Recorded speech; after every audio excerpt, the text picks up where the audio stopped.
Today is day 21 of daily tips for homeschooling our children during this pandemic.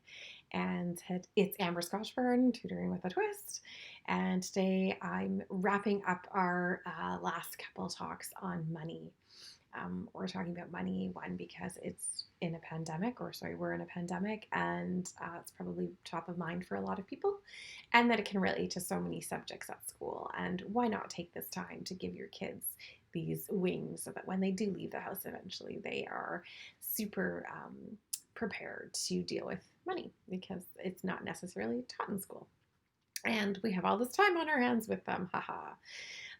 So, what about money am I referring to in this video? Well, allowance and chores. And so, I'll just tell you quickly that when we were blending families in the family that I'm in now, we were looking at how we had both grown up. So my partner and I around money, and we were at opposite ends. He was a spender, and I was an extreme saver, and so that was interesting. Let me tell you. But then we were looking at our kids and how we wanted them to be. So we wanted them to be somewhere in the middle of where we were both at, and we both worked on that to get ourselves to the middle. And then we looked at allowance for our kids, and um, his kids hadn't done chores as part of their daily existence. And so they were like, well, we need money to get chores done. And our kids, or sorry, my kids had, I'm talking like pre us moving in. So my kids versus his kids, if you will. Now they're just all our kids. But if I go back to then, so my biological kids hadn't had an allowance, and they had been doing chores because that was an expectation of our house. And so we needed to find a happy marry. We needed to find a way to marry those two ideas and everybody be happy about it. I guess that's where the happy marry came in. And so how we did that was we designed a game. By we, I mean me. And so there was these chores that were laid out that they had to do.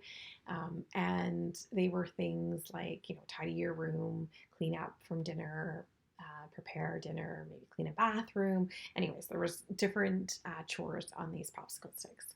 And each kid had their own color set of popsicle sticks. And we went over what each of those chores was, how they did it. So, there was some teaching involved. If they were older, they had some different popsicle sticks with chores. If they were younger, obviously some different ones that were more suited to them.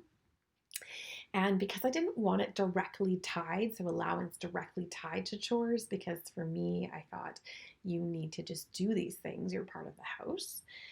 But I wanted to respect the other voices in the house, which were saying, well, and we'd like some money for that. So we did this thing where they laid out their popsicle sticks. And I'll just give you kind of like a really brief summary of it. And if anybody's interested, I can talk about it more with them. But essentially, let's just say there was 5 popsicle sticks. Let's say 6 for the purposes of the dice. 6 popsicle sticks with 6 different things. Friday would come along and they would roll the dice. And let's say they rolled a 3. Well, randomly, we would pick 3 of the popsicle sticks out. And if they had done those 3 chores, they would get the full amount of money. So again, they had their popsicle sticks. They knew what they were. If they did them on the Friday, they laid out the ones that they had done. So they had their own color-coded popsicle sticks. They laid out all the chores. So some kids would have all of them laid out in front of them because they had done all their chores. Other kids would have whatever ones that they did laid out in front of them. We would roll the dice, and let's say allowance wasn't $6 a week, but just for the sake of this, to make it easier, let's say allowance was $6. They would roll the dice. If a 6 came up, then it would be $1 per popsicle sticks. So we'd pick 6 popsicle sticks out randomly, and if they had done all 6 of those chores, then they would get their $6. If they had only done 4, they would get $4. If they had done 0 of those 6 ones that were chosen, they would get $0. So again, this is a really quick way to explain it, but essentially the point I really want you to get is that I wouldn't directly associate money with a particular chore. my personal preference, because I do feel that there should be a certain amount of responsibility in just doing it, and effort, and um, respect for yourself and your house and doing it. Pride is the word I was looking for. And then, yes, of course, if you want, you can attach money to it, but I just wouldn't do it directly. So that's the way we did it indirectly. Again, I'm happy to share more about that if people want more of our specifics. But, a really good time to be doing this. During this pandemic, our kids are, they're cleaning the bathrooms, they're taking shifts, making meals, they're meal planning, they're doing outside work, they're doing all of these things, and we don't need to go through that all with them because we've been doing this system with them for so many years now. But this is a great time to start because you're home with your kids and they can see the amount of responsibilities that you have on your plate, and you might want to share that with them. All right, so day 21, allowance, and how you might want to do it at your house. Thanks so much. Amber Scotchburn, tutoring with a twist.